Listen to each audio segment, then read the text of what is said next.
In our last video, we focused on how to make specific choices related to selecting our final college without regretting that decision and all the preventative actions that we should consider.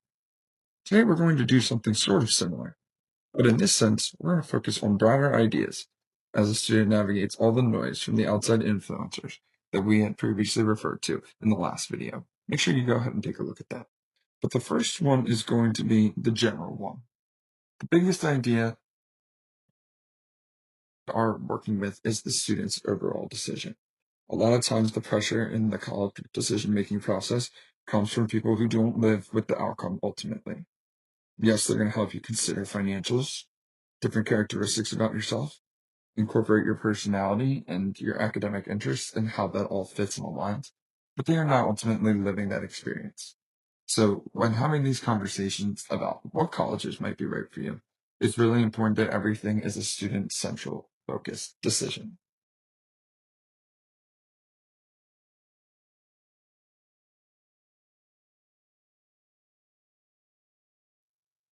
If you haven't done so already with the top colleges that you're thinking about, consider visiting them. From my experiences, students after they've visited a college have a very strong indicator of either what they like or what they don't like. Oftentimes, even what you don't like in a college can be more telling about what you do like, and can even help narrow things down more so, rather than thinking about what you do like. When you think too much about what you do like, there's often too much criteria to sort through. The other thing about campus visits is they help provide feelings. In this case, feelings should be information, not answers. How did you feel on that campus? Was it calm? Did you feel anxious with too many people around? Could you picture yourself with an ordinary week there? Most of the time, not doing campus visits and making these decisions often leads to transfers, unhappy experiences, and lack of understanding and true knowledge about what you are going to get academically. The next key idea is that academic depth matters more than the school's reputation. You should think about the depth of an academic program when you're considering final colleges. Do you understand what you'll actually study? Does one particular school explain that more clearly than another? Who offers better access to research, internships, or mentoring? One key way that students can indicate this is by going to your interested college's open house. Open houses typically have academic sessions that allow students to focus in on what the program's overarching goals are. Oftentimes, you also learn about hands-on experiences and opportunities, such as study abroad, internships, and more. That leads us right into career direction, which is all about access and not guarantees. Surely, in this world, nothing is guaranteed, but it is important to understand the network and how you can navigate and find what your future career might be after completing your college degree.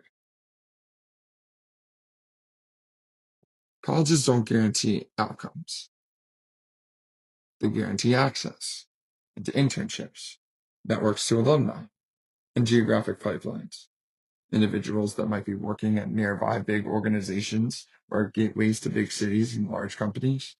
Those are the ones you'll want to seek out for the most amount of guidance before, during, and after your college experience. If you can tell which school might have a bigger presence in that versus another, you should look at them a little bit closer. The next thing we need to focus on is student life. Student life is not a bonus. It's truthfully a daily reality. Oftentimes, the experiences that students have are about how much engagement or lack thereof exists within their college experience. Students that are often engaged, involved in clubs and organizations on campus, have more of a fitted schedule. They typically find more to do, and their time is not bottled up and they're wondering how it can be spent. Learning doesn't happen only in class either. Students, by gathering these positions, especially ones that could lead to leadership roles such as presidents, treasurers, those have become valuable experiences that often help when building resumes and often provide great storytelling opportunities. The overarching thought there is that a school where you can engage is better or worse than a school where you get isolated. Again, a school where you engage is better than a school where you're isolated. This next idea is one of my biggest ideas and one that hits home with me personally.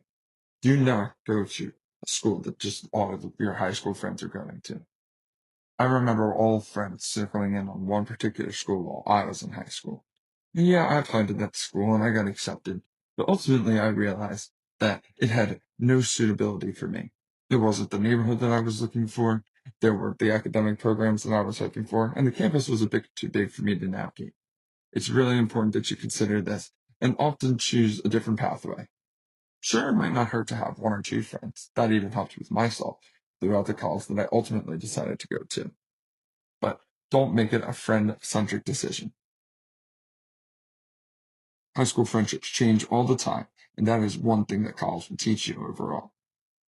Besides, you want to grow independently when you get to college, and you don't want to feel held down by what your friends are doing.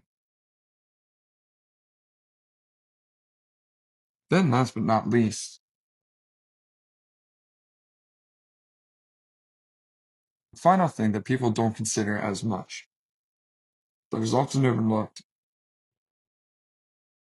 and often some of the most reliable qualitative information when it comes to students withdrawing from schools, is practical life factors. They matter more than what we all want to admit.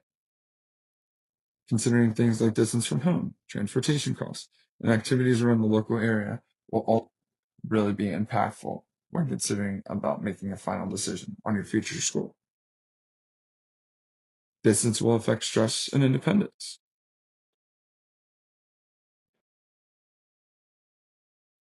If you don't have that access to be able to see your mom or your dad, or that sibling that you have a really close relationship with, or that pet that just brings you all the comfort when they wag their tail, all of those things matter. Besides, transportation costs can add up.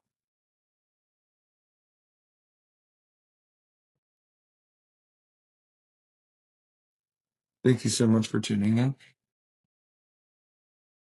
I hope when considering these factors, it will allow you to slow down a little bit more, maybe take that campus visit, and maybe have that deeper conversation. Like, subscribe, and come back for more.